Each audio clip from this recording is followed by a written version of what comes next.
এক কোটিপতি ভদ্রলোক তিনি দামি গাড়ি চেপে রাস্তা দিয়ে যাচ্ছিলেন। হঠাৎ তার নজরে পড়ল রাস্তার ফুটপাতে একটি লোক মাথায় একটি ইঁট দিয়ে শুয়ে ঘুমোচ্ছে। তখন সে ভাবলো, কি ব্যাপার, এই লোকটি রাস্তার মধ্যে, এত গাড়ি চলছে, এত শব্দ আওয়াজ, ধুলো বালি, তার মধ্যে এই লোকটি কি করে নিশ্চিন্তে ঘুমোচ্ছে। তিনি গাড়িটি দাঁড় করালেন। দাঁড় করিয়ে তিনি সেই লোকটির কাছে গিয়ে ডাকলেন, দাদা, ও দাদা, এই যে শুনছেন? লোকটি ধড়মড় করে উঠে পড়ল। হ্যাঁ, কি হলো দাদা, কি হলো? না, কিছু হয়নি, জিজ্ঞেস করছি আপনি আপনি এখানে ঘুমোচ্ছেন কেন?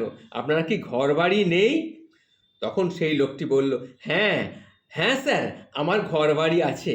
আমি পেন বিক্রি করি, ট্রেনের মধ্যে পেন বিক্রি করি। সকালবেলায় এসেছি, এসে এখানে পেন টেন বিক্রি করেছি। এই দুপুরবেলা একটুখানি রেস্ট নিচ্ছি, একটু ঘুমিয়ে নিচ্ছি। আবার সন্ধেবেলা বাড়ি ফিরে গিয়ে একটা সাইকেলের গ্যারেজে আমি কাজ করব। এই দুটো মিলিয়ে আমার চলে যায়। তাই নাকি? তা কত টাকা আপনার প্রত্যেক দিন রোজগার করেন? কত আর হবে, এই 150-200 আমার চলে যায় এতেই। আমার কোনো রকমের ডাল ভাত খাই, আমরা গরিব মানুষ তো, আমাদের চলে যায়। ছেলেটা একটু লেখাপড়া শিখছে, আর মেয়েটার কিছুদিন ধরে শরীরটা খুব খারাপ করেছে, তাকে ডাক্তার দেখাতে হচ্ছে, তার জন্য একটু বেশি পয়সা কড়ি লাগছে, না হলে কোনো অসুবিধে কিছু নেই। তাই নাকি?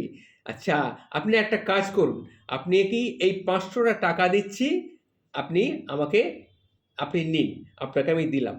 না না না স্যার, আমি এইভাবে টাকা নিতে পারবো না। আপনি যদি আমার কাছ থেকে কোনো কিছু কেনেন, তবে আমি আপনার কাছ থেকে কিছু টাকা নিতে পারি দাম হিসাবে। সে কি? আপনি এক কাজ করুন না, আমি আপনার কাছ থেকে, আপনার কাছে তো পেন আছে, তা আমি পেন নিয়ে কি করব এত পেন? তাহলে যে কটা দরকার সে কটাই নিন, সেই কটার দামই আমাকে দিন। ঠিক আছে, আপনি এক কাজ করুন, আপনার যা পেন আছে সব আমাকে দিয়ে দিন। কত দাম পেনগুলো সব শুদ্ধ মিলিয়ে? এই 615 কি 20 এরকম হবে। ঠিক আছে, এই নিন, আপনাকে দিলাম, পেনগুলো আমাকে দিয়ে দিন। এই বলে ভদ্রলোক পেনগুলো নিয়ে গাড়িতে উঠে চলে গেলেন। তখন সেই ভদ্রলোক যিনি রাস্তায় শুয়েছিলেন, সে ভাবলো, কি ব্যাপার, আমাকে এইভাবে পেনগুলো সব নিয়ে চলে গেল, আমার কাছে কি উপকার করতে এসেছিল? যাই আছে, কি আর করা যাবে। এইভাবে তখন তিনি ভাবলেন যে এইভাবে যখন আমাকে উনি উপকার করেছে, এই টাকাটা আমি আজে বাজেভাবে খরচা করতে পারবো না।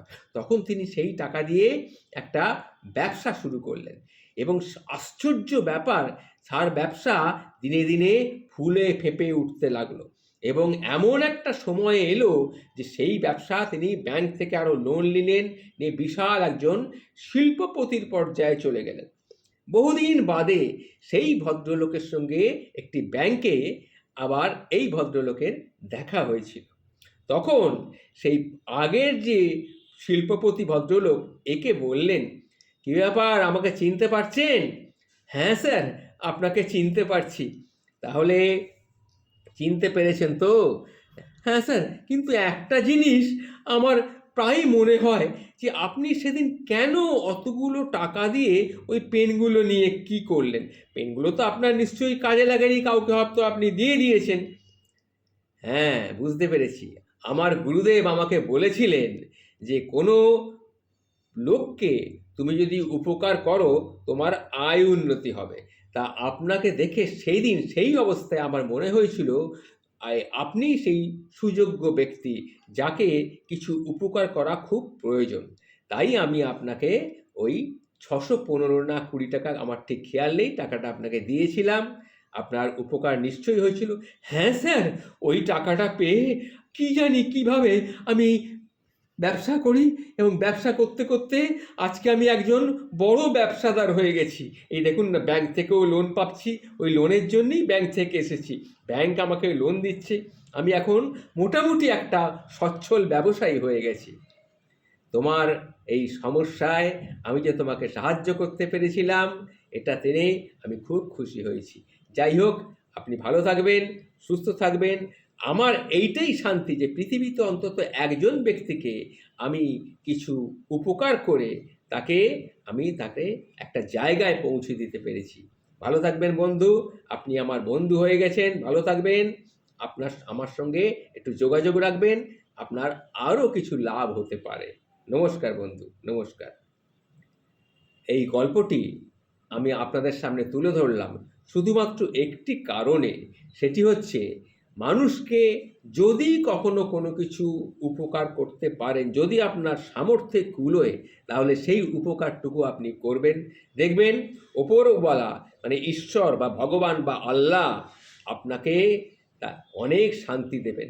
কারণ আপনার যদি উপকার করার ক্ষমতা থাকে, তাহলে আপনি তো সেটা নিয়ে, ধরুন আপনার প্রচুর টাকা পয়সা রয়েছে, সেই টাকা পয়সার কিছুটা যদি আপনি কোনো মানুষকে উপকারে লাগাতে পারেন, সেটা কিন্তু আল্লাহ বা ভগবান আপনার মাথার উপরে আশীর্বাদ হয়ে নেমে আসবেন। নমস্কার বন্ধু, ভালো থাকবেন, সবাইকে নিয়ে সুখে থাকবেন।